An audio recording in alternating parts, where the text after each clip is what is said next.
Takasan natin mix itong trap. Tingnan nga. Ayan, baka habang mamimili tayo, kakasayan natin kung kakahuli.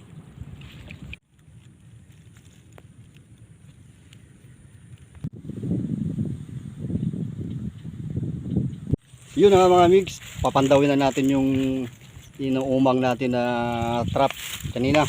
After 3 hours babalikan natin. Ayan na mga mix, meron? Nanginginig? Meron pre. Meron? Meron? Oy, meron nga! Ay, may ano oh, may hito. Oh, ito. Baka mayroon mga mix, marami. Oh, may mga ano yun? Oh, may hito, may puyo. Madami. May hito, may isang hito o dalag. Hito. Ito. Okay, let's thank you Lord, mga mix.